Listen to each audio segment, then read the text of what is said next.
Welcome to the Pilates Show, where we explore Pilates tips and techniques to help deepen the skill level of the movement educator while having fun. Hi, so we're going to look at a one-legged standing position using the yoga block and having some negative space in the opposite leg and foot.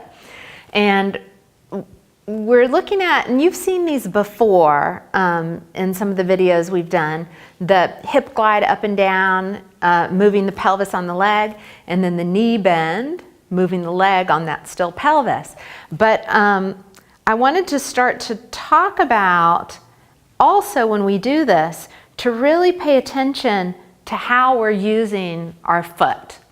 So it's better to use a cork block, and you want all four corners of your feet on the block. So you want to feel inside, outside of the heel, and you want to feel ball of your big toe and pinky toe.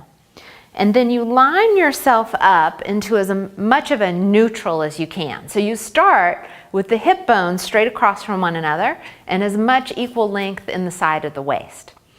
From here, this standing leg stays straight. Both legs stay straight. So on the inhale, you're going to hike the hip up to the armpit of the standing leg that's on the yoga block.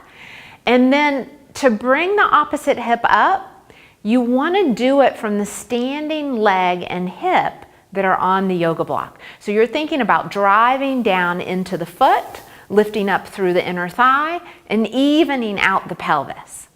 So again, you let the hip come up to the armpit. Now, for a lot of people, what they'll do is they'll use the other hip and lower back to lift this hip up, and that's what you want to avoid.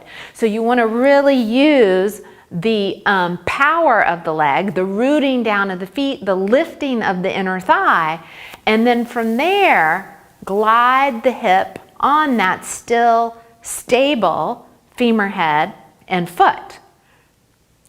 Now the other thing you can do here is just that little bend of the knee and straightening.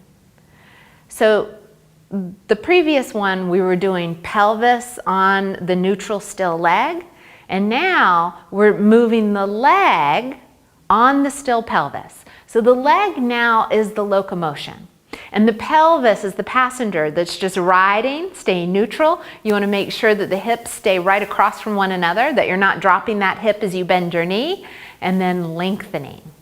So this exercise, you know, there's so much detail that you can do inside those two simple movements. But this exercise is going to really help people in one-legged standing, of course, strengthening their side hip, also using their inner thigh correctly, and also strengthening through the ankle and the foot. That's it for today. If you have a different take on today's subject, or if there's anything you'd like to see covered in an upcoming episode, we'd love to hear from you. Comment below on Facebook, Twitter, or in the forum at fusionpilatesedu.com. See you next time, and never stop learning.